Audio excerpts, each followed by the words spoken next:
Well, let me just 1 second to talk about this case. First of all, we have competition among 3 fixed infrastructures. So we can have more than just a duopoly, okay?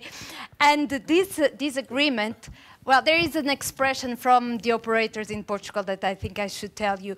They say that you, the regulator, you wanted to push us into the swimming pool, so we decided to jump. And the question was, we were almost finishing our decision on the markets 4 and 5, so the old markets 4 and 5. And it was a very difficult decision. In some areas in the country, the cable had like 60 or 70% of the market, but the incumbent had SMP due to the copper network, and according to the rules, we were forced to open the fiber of the incumbent, even if he didn't invest yet. So this was the big issue. We have now in place a very good agreement that allows us to have 3 competing infrastructures in almost all the areas in the country, and I think this is very positive and it's a good signal. I think that this is something that we didn't talk about, is the efficiency that we can gain when we have sharing agreements, and as long as these co-investment agreements do not have an impact on the competition in the market, I mean, don't, you know, can raise any other type of issues. I think we can, this is a very efficient way to do some investment.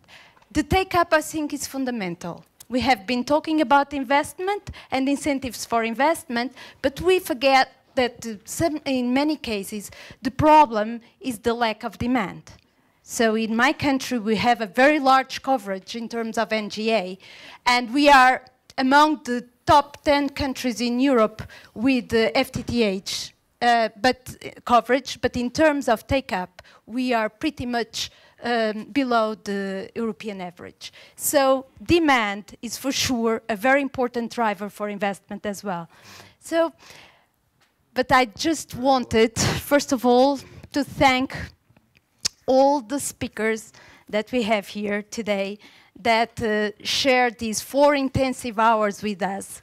I'd like to thank Bruno Julien, that has done an extraordinary work dealing with all these quite difficult balances, very different views, very different objectives, but in the end I think we are all working for the same goal, that is to get a more developed sector and to have a digital Europe.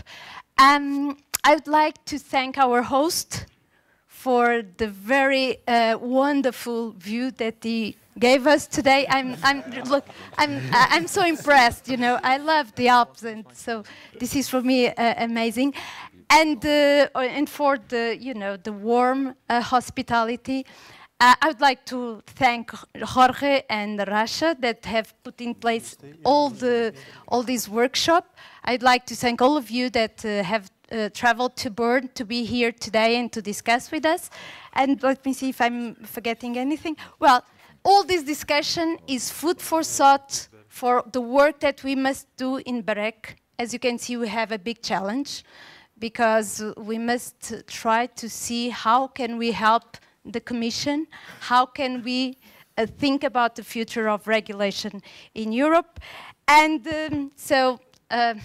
for those of you that go home, have a safe trip back home. Thank you so much for coming, and join me in thanking our guests with an applause.